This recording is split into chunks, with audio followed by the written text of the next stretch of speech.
Good morning. Welcome into the best class ever. Why is this class so good? That's true. Remember, you get to sleep this morning. Yay! We all get to just go back to sleep. Isn't that the best, especially when it's so cold outside and you're all snuggied up in your blankets and you're so warm? Let's go to sleep. Now, the last time we slept together in this class, this isn't the first time. The last time we slept in this class, we had a dream. What was our dream last time? It was of just the dream itself. You don't have to go into all the connections. It was a statue, a great image. And what happened to that statue? It got torn down. Very good. By, just randomly, it seems like, a rock. A big stone that's cut out of a mountain. And it comes and it crashes into, knocks down this statue, and it becomes dust. And then the wind just blows all the dust away. But what happens to that rock that knocked down the statue? Started in the mountainside. It continued to grow like it was a living object, like it was a living stone, until eventually it filled the entire earth. What a strange dream. Well, let's see what we can conjure up today as we go to sleep. We're going to have our second dream, and this one is going to be of a living specimen, this dream, and it will be of a tree. Marty, do you care to try to...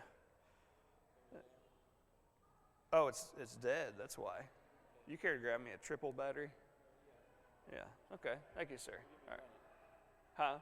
Yeah, if you don't care, go ahead and advance to the first, and then just change out that battery. Thanks. All right, so a tree dream is what we're working on. We're in Daniel chapter 4, if you haven't found your way there yet. Daniel 4, and we're going to start in the first verse. Nebuchadnezzar, our king, the king. Nebuchadnezzar, the king, to all peoples, nations, and languages that dwell in all the earth, he says, peace be multiplied to you. So Nebuchadnezzar the king, to all peoples, nations, and languages that dwell in all the earth, peace be multiplied to you. Does that sound like the Nebuchadnezzar you know? So he's addressing not just the subjects of his kingdom, but all the nationalities through all the world. Let's have a wonderful time of peace together on the earth. What happened to this guy? You know, if you were to ask his son, he might say, who are you? And where did you take my dad? This isn't the same guy to whom we're accustomed. So what's happened to you? Thank you very much. Appreciate that. So thank you, Marty. What does this sound like to you? A ruler, essentially, as a part of this empire, over all the earth, and he wants everyone to enjoy peace. Where do you think he's learned this? What do we know about Jesus and the kind of ruler that he is? Of course, he's the King of Kings. Revelation chapter 1, verse 5 states him to be the king over all the earth, ruler over all the earth.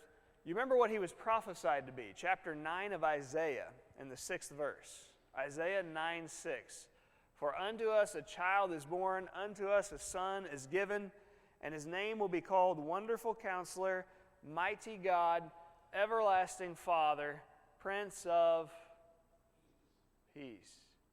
You look at rulers, especially say like empires or nations over the world, and they're almost never individuals of peace. Nebuchadnezzar has been anything but that throughout his life and really his reign of terror over the world, and now he's become a ruler of peace.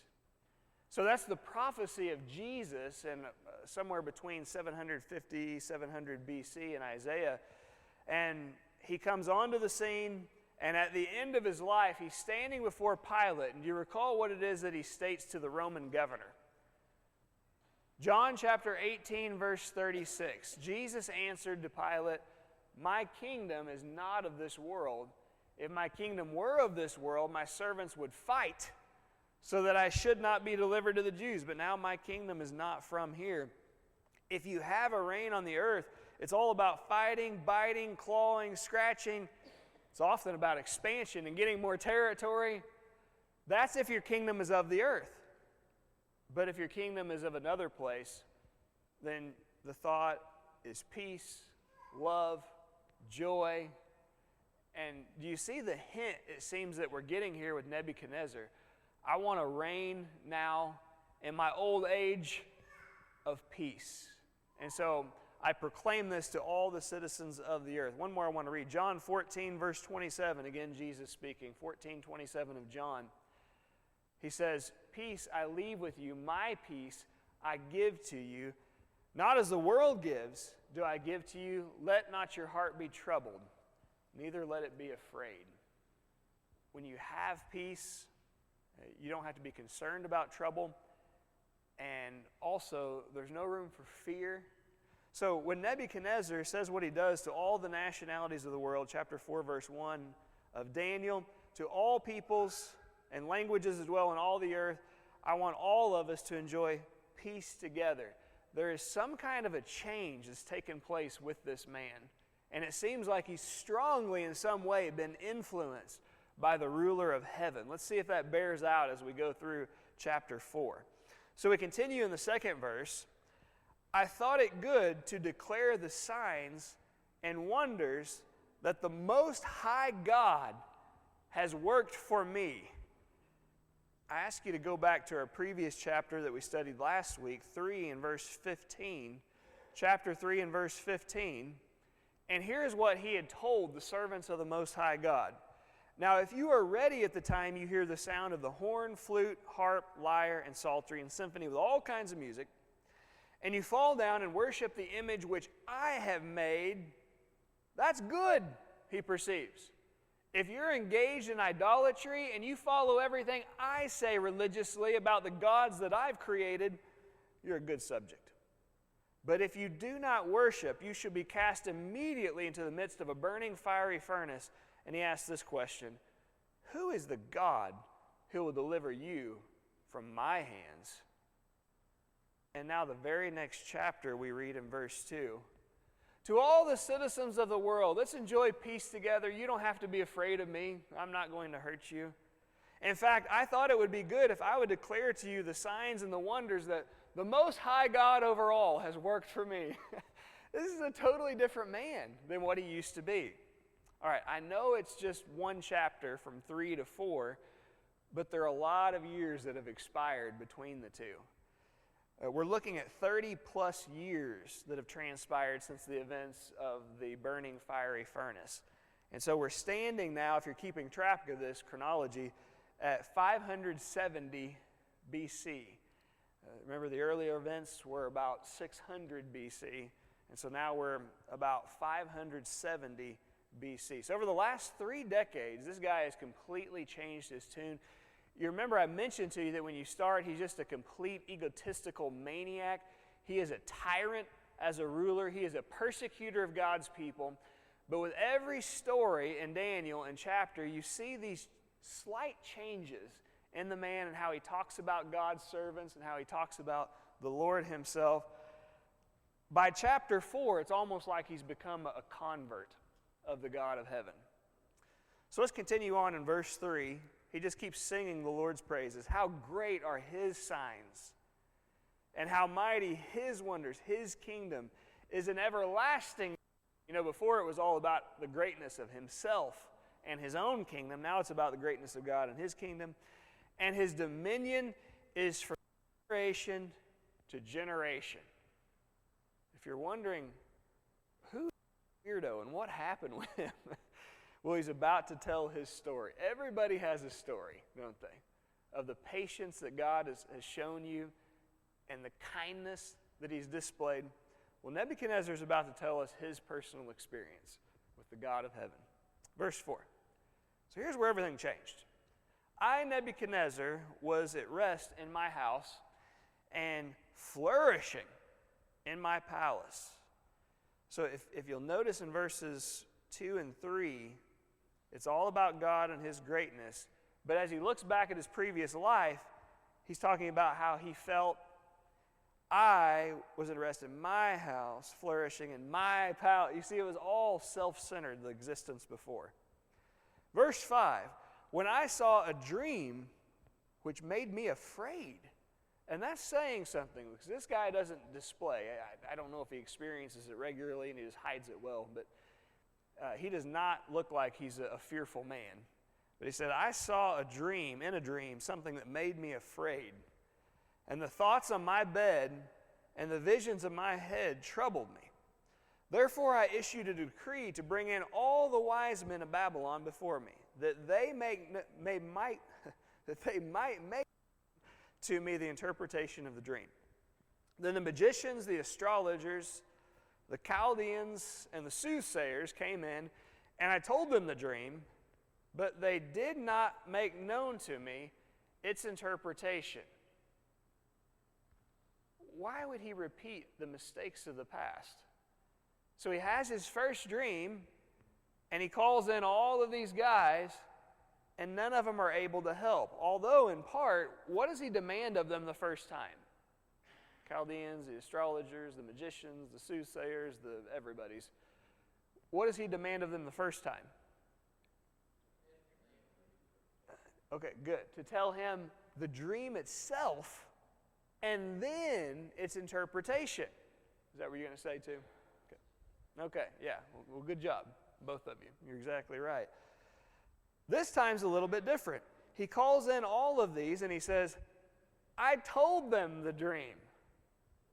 Well, why didn't he make them tell him the dream again like he did the first time? Maybe he has what? I'm sorry. Okay, so 30 years have expired. There are probably some new wise men that are in there. Some of them were killed. We know that back in the first episode. But it could also be this. He already tried to get him to tell him the dream, and they admitted to him, we can, and there's no human being who can do that. So maybe he knows by this point, okay, well, they can't tell me dreams as far as like what I dream. So he says, look, here's the dream. Just go ahead and tell me the interpretation. They couldn't even tell him the interpretation of that dream. Some wise guys they are. Verse 8, but at last Daniel came before me. His name is Belteshazzar, according to the name of my God. In him is the spirit of the holy God. And I told him the dream, saying. So if Daniel's the only one who can help him the first time, why does he go through all the guys, or at least categories, of guys who couldn't help him the first time, and then he says, well, finally, I turned to Daniel. Why wouldn't you go to Daniel in the first place? I'm sorry. And that could be. Yeah, because he's in charge. He may have very well been on a journey or somewhere else in the kingdom taking care of something. Very good. So that might be because he's the head over all of these after what he does in chapter 2. It could be a little bit of defiance, stubbornness still on the part of this guy, wanting to lean more on the Babylonians and not on the slave Jews, even though this guy's been lifted to a position of prominence. We don't know the exact reason.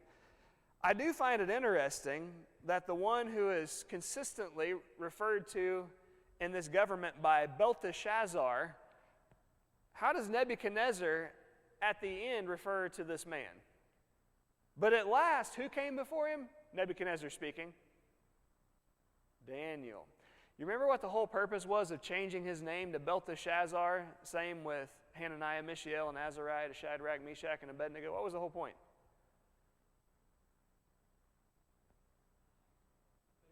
Changed it from Hebrew. Say it again. They were named after his gods because they all have Yah or El at the end, which is referring to the Hebrew God. But now when he's talking about the guy that he said, no, this guy is going to be known as Belteshazzar, how does he call him? Daniel or Daniel, giving honor to the God of the Hebrews. That's interesting, isn't it? Now, just to make sure we wouldn't misunderstand, he says, at last Daniel came before me, and he probably need to clarify, for the last 30 years, maybe you've known him better in this empire as Belteshazzar, and he was named that because that was my God. And I know he says, according to the name of my God, and I don't believe he's saying that that's still my God, or primarily, for sure, my God, but the God of my background, my family heritage, my land. And him, he says, is the Spirit, notice, not of a holy God, but the, as in the only one, holy God. And I told the dream before him, saying, Belteshazzar, and remember, this is back when, so he would still be calling him this. Belteshazzar, back when he's still serving his gods, chief of the magicians, because I know that the Spirit of the holy God is in you, and no secret troubles you. Explain to me the visions of my dream that I have seen and its interpretation.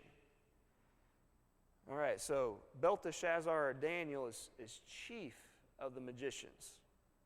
Why is he that? Go back to the end of chapter 2. Chapter 2, verses 48 and 49. Then the king, that's Nebuchadnezzar, promoted Daniel and gave him many great gifts. And he made him ruler over the whole province of Babylon and chief administrator over all the wise men of Babylon. Also Daniel petitioned the king, and he set Shadrach, Meshach, and Abednego over the affairs of the province of Babylon. Notice, Jimmy, but Daniel sat in the gate of the king. He has a special spot, position, and is taking care of things. And maybe it is that Nebuchadnezzar in chapter 4 is thinking, well, I don't want to bother Daniel right now because he's taking care of some important business, so I'll get the subservient knuckleheads and see if they can at least do something for me once. And guess what? They can't do what they claim to be able to do. And so at last, finally, he calls Daniel. Therefore, in verse 10 of our chapter 4, he explains, these were the visions of my head while on my bed, or in other words, my dreams. I was looking, and behold, a tree in the midst of the earth, right in the middle, and its height was great. Just a side note right here, back in this time period, we know from ancient documents that trees were commonly used as symbols for royalty in the ancient Near East. And why do you think royalty would like for trees to be used to symbolize them? What do you know about a tree? It's strong. Okay? It's anchored. It lasts, typically. It lasts a really long time. They, depending on the tree, the specimen, and you can tell by this one, grows very wide, helping with the stability. Very tall, and so compared to other things, you notice it. It stands out. And think about it. Royalty wants to be known as strong, sturdy. People really enjoy hearing when they're in positions of power, long live the king, long live the queen. All right, trees tend to have longevity. They like to be seen. They'll often get on a throne, and we know about a throne that it's an elevated position above the others.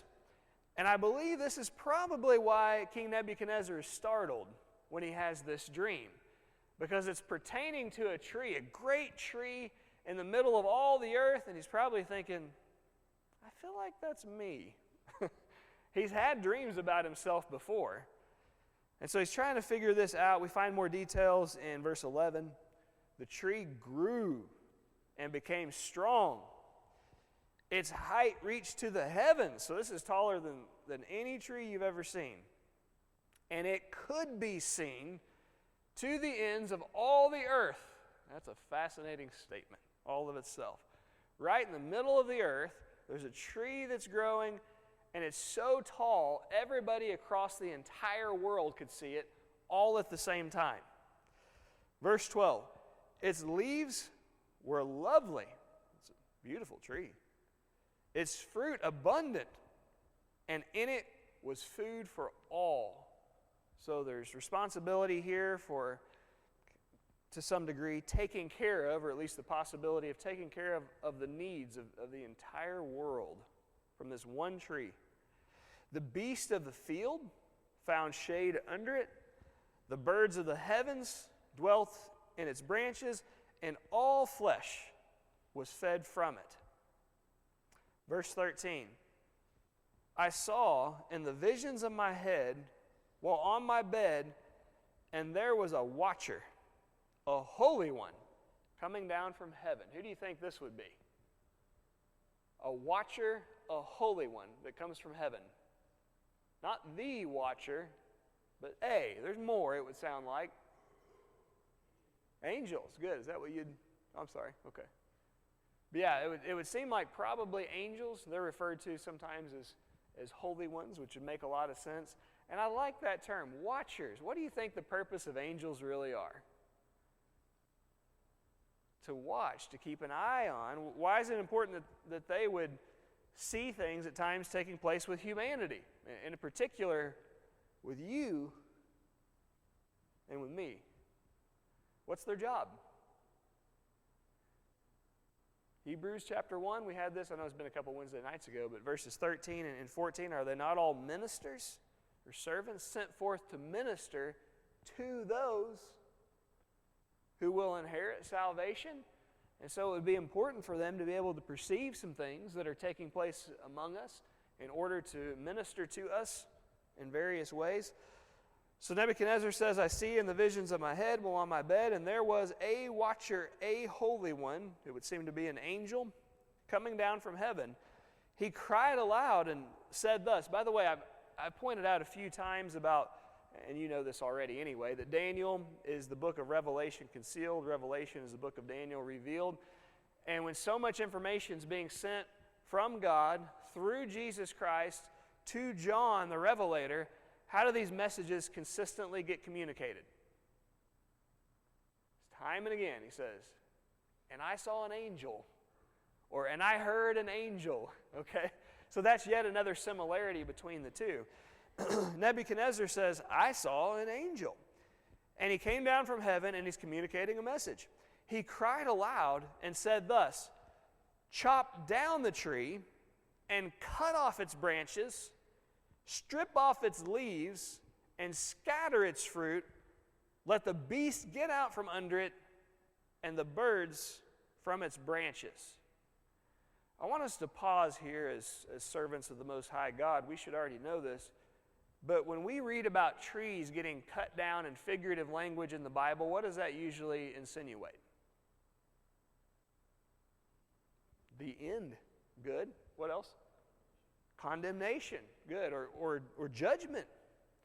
So you remember Jesus, I say Jesus. It's actually John the Baptizer speaking about Jesus. And it's in Matthew, the 3rd chapter, verse 10. And this is the scene where all these people are coming to be, the crowds to be baptized by John in the Jordan River. Matthew chapter 3, verse 10, he says, and even now the axe is laid to the root, the bottom, the stump, well, what was going to become a stump, of the tree. Even now the axe is laid to the root of the tree. Therefore every tree which does not bear good fruit is cut down, and it ends up getting thrown into the fire. Keeping your spot here, turn to Luke chapter 13, and yet another parable of Jesus. So Jesus speaking in this instance, telling, the story of the barren fig tree. Luke 3, verses 6 and 7, he told this parable. A man had a fig tree planted in his vineyard, and he came seeking fruit on it and found none. And he said to the vine dresser, look, for 3 years now, I have come seeking fruit on this tree, and I find none. Cut it down. Why should it use up the ground? Anytime you find in figurative terminology in the Bible a tree being cut down, it tends not to be a good thing. Judgment, condemnation. Now, this is 2020 for us because, we're students of the Most High. Remember, Nebuchadnezzar is not that at this point in which he's telling this story. Within the story itself, he yet might not understand all of these things, but I find Nebuchadnezzar to be a pretty perceptive guy. I think he's pretty sharp. And he's getting the hint here. There's this large tree, often symbolic of royalty, and there's all this goodness that's attached to this tree. And then all of a sudden this angel says, go cut it down and chop off every one of its branches. Scatter its fruit. Let the beasts of the earth run out from underneath the shade of its branches. And so he's alarmed, and rightly so, when he sees this dream and hears this message within it. Verse 15, nevertheless, leave the stump and roots in the earth, bound with a band of iron and bronze in the tender grass of the field.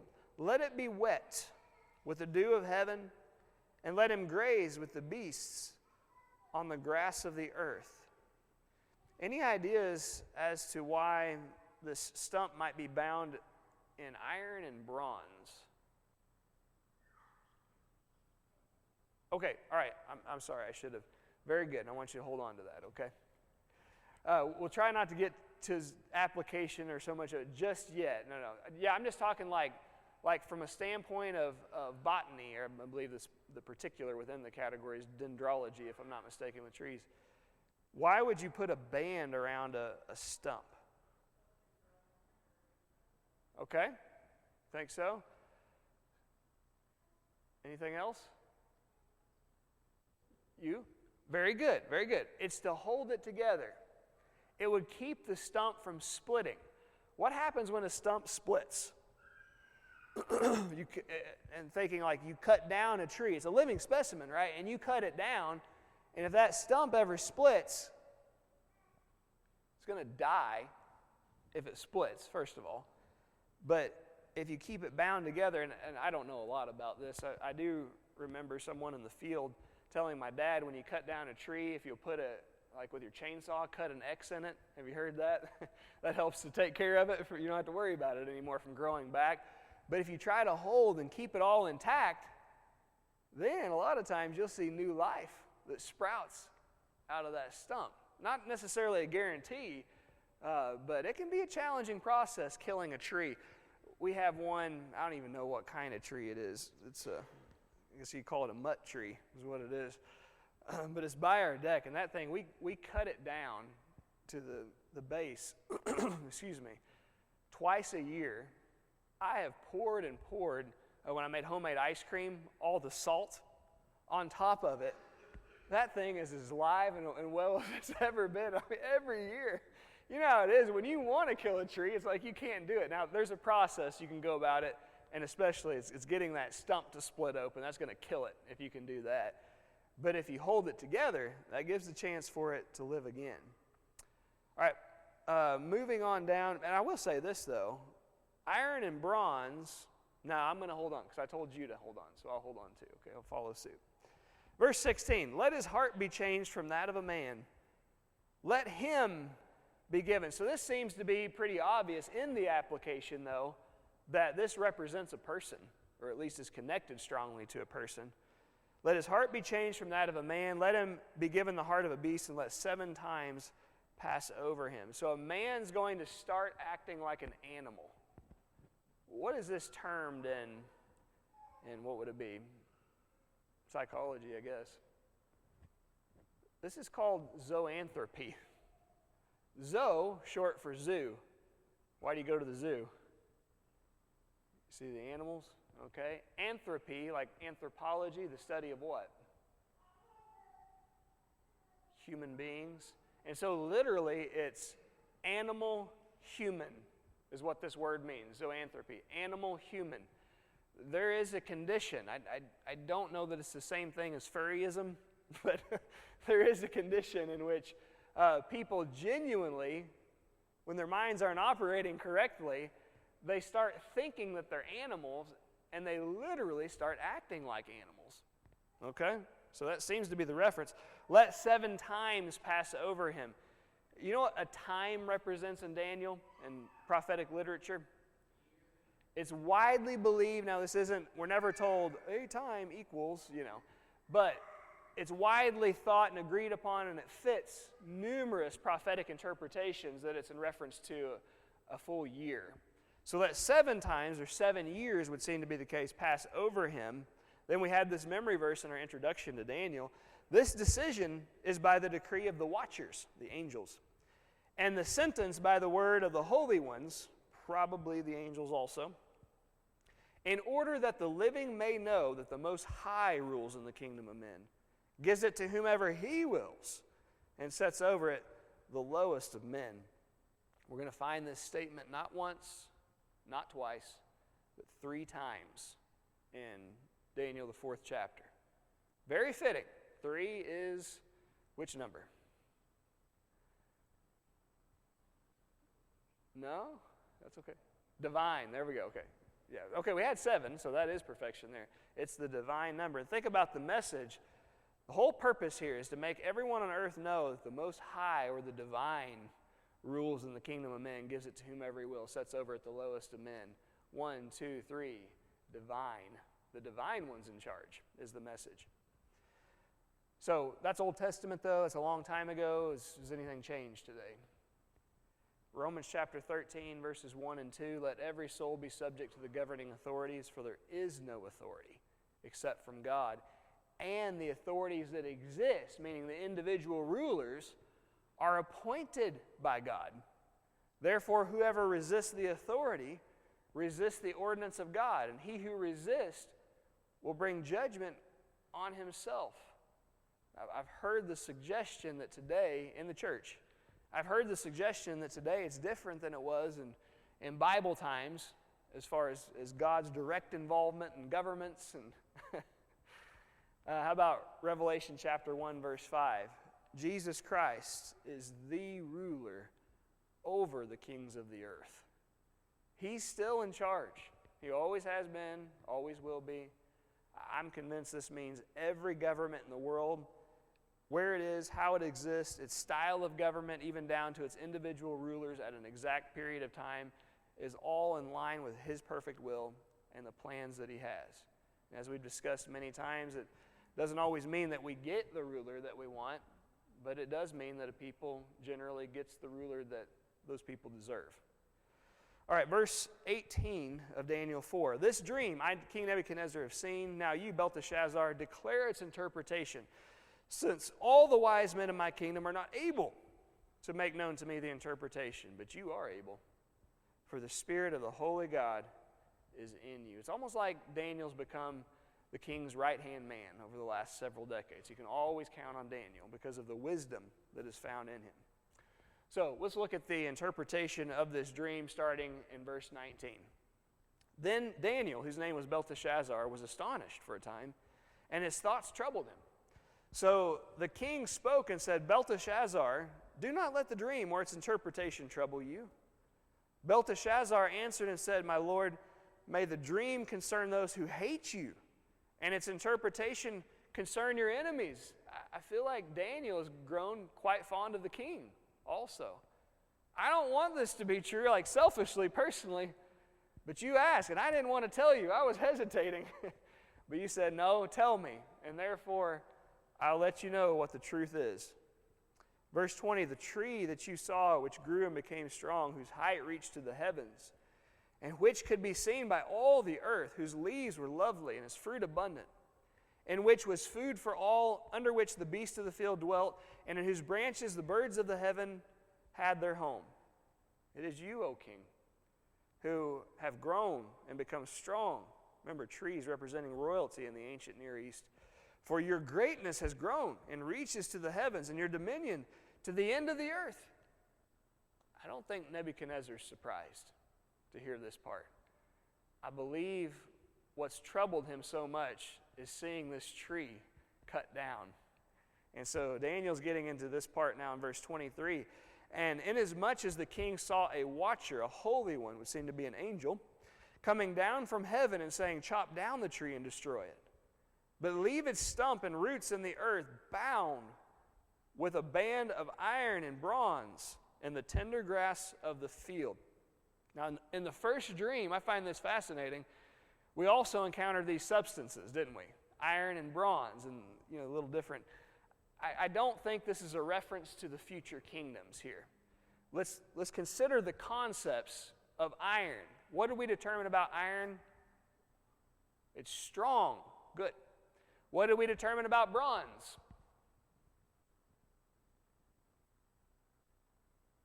I hear a whisper. Is that you? Okay, sorry. Okay, very good. It is softer than iron, for sure. And there's a purpose, though, for which it was used. Okay, for instruments of war, it was typically used, and I think these are the two concepts right here. Don't let that stump split so that no life can ever come from it again. Put a band around it of two things, one of iron or of strength, and the second one of bronze, which might help for that very purpose. So bronze represents instruments of war, and I think is probably emblematic here of the military itself. And I think what he's saying is that the strength of Babylon is still going to support you in your moment of weakness. And the military of Babylon is not going to depart from you. It's kind of a strange thing. You look back at Israel's history, and often the one that's really seemed to be running the country is the one who's in control of the military. You see in these third world regimes, when they fall, it's often a military that gets involved and is really running the show. I'll let you decide. There are arguments about our own country that it's actually the military complex that runs our country and the world, and not the individual rulers themselves. You look into that and decide for yourself. But certainly it is something that we know from history that's taken place. So the fact that you have the bronze, or the weapons, probably symbolic of the military itself, still behind you, means you're going to have a chance to, I don't know about stay in power as much as to be restored to power. All right, we're in verse, 23, toward the end there. Let it be wet with the dew of heaven. Let him graze the beast with the beasts of the field till 7 times pass over him, or 7 years. This is the interpretation, O king, and this is the decree of the Most High, which has come upon my lord the king. They shall drive you from men. Your dwelling shall be with the beasts of the field, and they shall make you eat grass like oxen. They shall wet you with the dew of heaven, and 7 times or 7 years shall pass over you in this condition, till you know that the Most High rules in the kingdom of men and gives it to whomever he chooses. Second time it's stated in Daniel 4. And inasmuch as they gave the command to leave the stump and roots of the tree, your kingdom shall be assured to you after you come to know that heaven rules. Therefore, O king, let my advice be acceptable to you. Break off your sins by being righteous, and your iniquities by showing mercy to the poor. Perhaps there may be a lengthening of your prosperity. It's kind of neat. It tells them, hey, this is terrible. This is what's going to happen to you, essentially because of your pride. But I think he's telling him right now, there's still hope that you might not have to undergo all of this. Stop living the life of sin that you have been. Stop oppressing the poor who depend on you.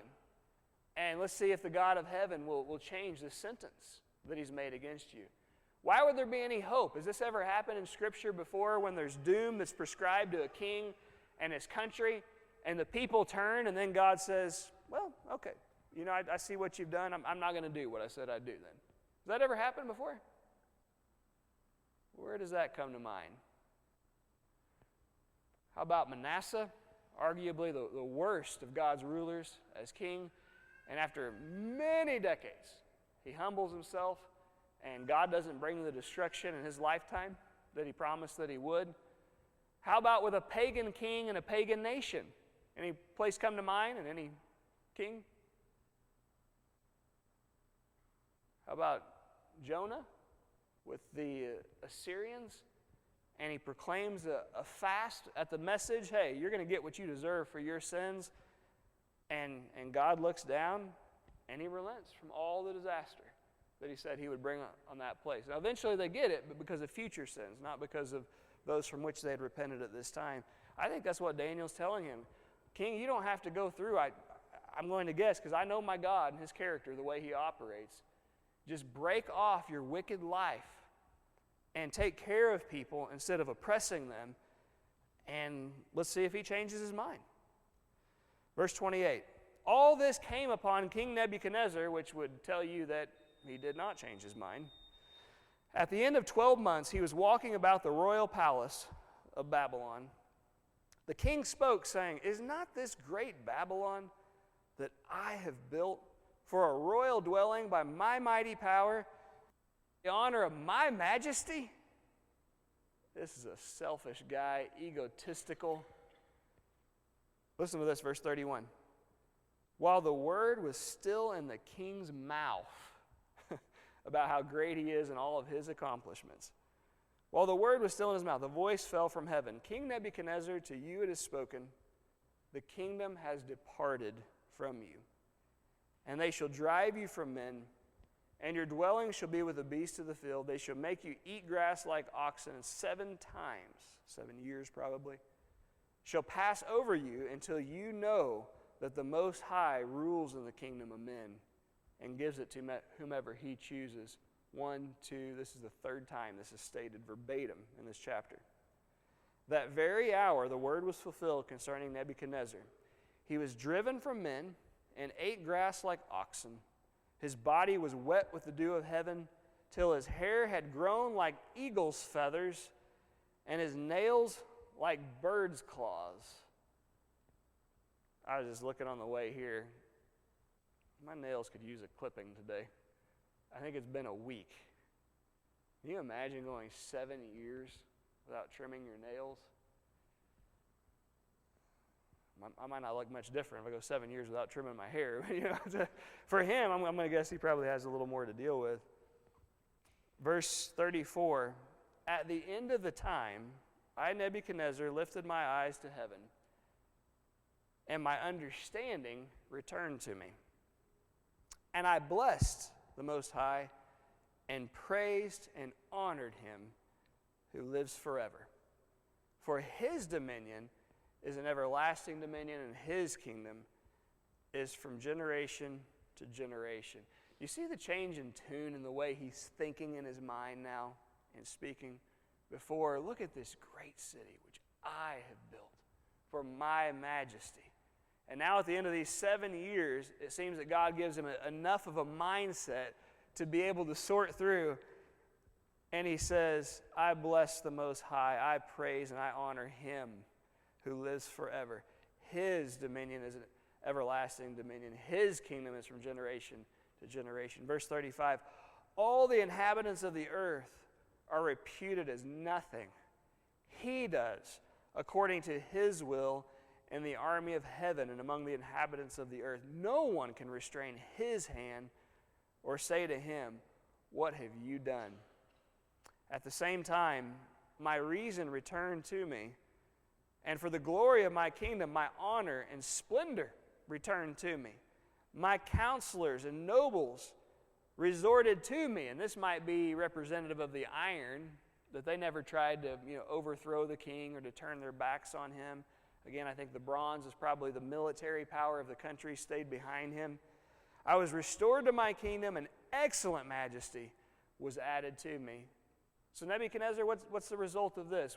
What's your life going to look like moving forward? Who would like to tell us from his own mouth in our memory verse as we conclude? Daniel chapter 4, verse 37. Roy? Yeah. Very good. Yeah, Isaiah also stated it about, where are we? About 150 years prior to this. Yeah, same thing. It's amazing. I'm glad you say that. So if you look at someone like Solomon, the wisest guy who ever lived, mere mortal, right, at least at any point in his life, and then you have a prophet like Isaiah speaking these same concepts, by the end of his life, you realize that Nebuchadnezzar is essentially turned into a prophet. I mean, at least in the messages that he's sharing about God. This isn't a minor transformation. Now, there are some who believe that this isn't a complete conversion to the God of Scripture and that he still, mingles with his old gods. I'm not really convinced that's the case. I've said before in a sermon, it wouldn't surprise me in the least if one day we get to spend all eternity with King of all people, King Nebuchadnezzar of Babylon in heaven. What a testimony to the patience, the grace of God, and secondarily, what a testimony to this man who's willing to completely change his heart and his life to give over to the God of Scripture. Adam?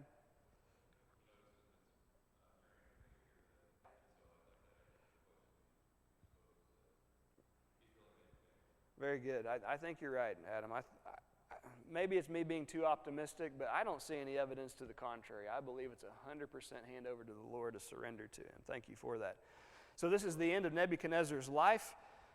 He reigned from 605 to 562 BC, 43, or depending on how you're going to count it, slice it up, maybe as many as 44 years in Babylon.